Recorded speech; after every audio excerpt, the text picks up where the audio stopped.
Materi yang akan saya bawakan yaitu anatomi struktur jantung atau basic kardiovaskular.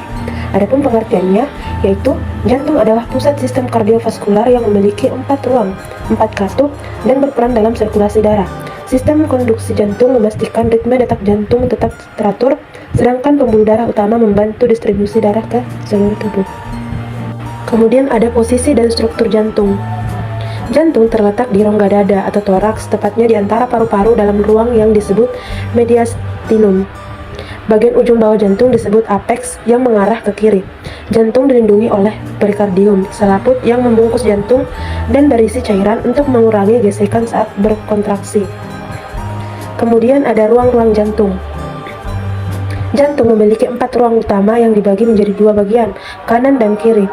Bagian kanan jantung terdapat antrium kanan yang berfungsi menerima darah yang mengandung karbon dioksida dari tubuh melalui vena cava superior dan vena cava inferior.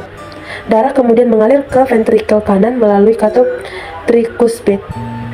Kemudian yang kedua ada ventrikel kanan, berfungsi memompa darah ke paru-paru melalui arteri pulmonalis untuk mengambil oksigen.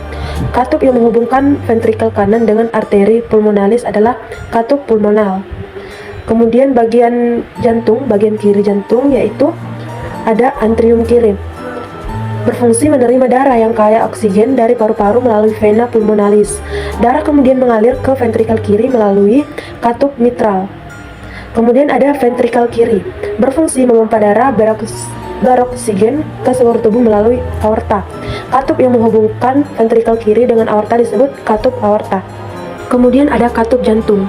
Katup jantung berfungsi untuk menjaga aliran darah searah dan mencegah aliran balik.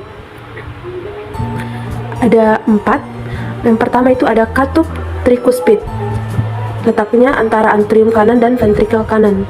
Kemudian ada katup pulmonal, antara ventrikel kanan dan arteri pulmonalis. Ketiga ada katup mitral, antara antrium kiri dan ventrikel kiri. Yang keempat ada katup aorta, antara ventrikel kiri dan aorta. Selanjutnya ada pembuluh darah utama. Jantung berhubungan dengan beberapa pembuluh darah besar. Yang pertama ada aorta, yang berfungsi membawa darah beroksigen dari ventrikel kiri ke seluruh tubuh.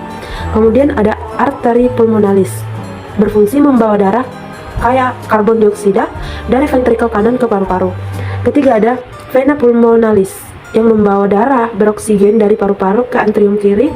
Kemudian yang terakhir ada vena cava superior dan inferior, yang membawa darah kaya karbon dioksida dari tubuh ke antrium kanan. Selanjutnya ada dinding jantung. Dinding jantung terdiri dari 3 lapisan. Yang pertama ada endokardium, lapisan yang terdalam yang melapisi bagian dalam jantung dan katup. Kedua ada miokardium, yaitu lapisan otot jantung yang berkontraksi untuk memompa darah. Ketiga ada epikardium, yaitu lapisan luar yang merupakan bagian dari perikardium. Kemudian ada sistem konduksi jantung atau penghantaran sinyal listrik. Jantung memiliki sistem konduksi yang mengatur ritme detak jantung. Yang pertama ada nodus sinoatrial, yang berfungsi memacu jantung alami yang mengontrol kontraksi atrium. Kedua ada nodus atrioventrikular, berfungsi menunda impuls sebelum diteruskan ke ventrikel. Ketiga ada bund of His, menghantarkan impuls dari atrium ke ventrikel. Keempat ada serat Purkinje, berfungsi menyebarkan impuls listrik sehingga ventrikel dapat berkontraksi secara serentak. Adapun kesimpulannya, jantung adalah pusat sistem kardiovaskular yang memiliki 4 ruang, 4 katup, dan berperan dalam sirkulasi darah. Sistem konduksi jantung memastikan ritme detak jantung tetap teratur, sedangkan pembuluh darah utama membantu distribusi darah ke seluruh tubuh. Baik, itulah tadi pemaparan materi dari saya. Kurang dan lebihnya mohon dimaafkan. Sekian dan terima kasih.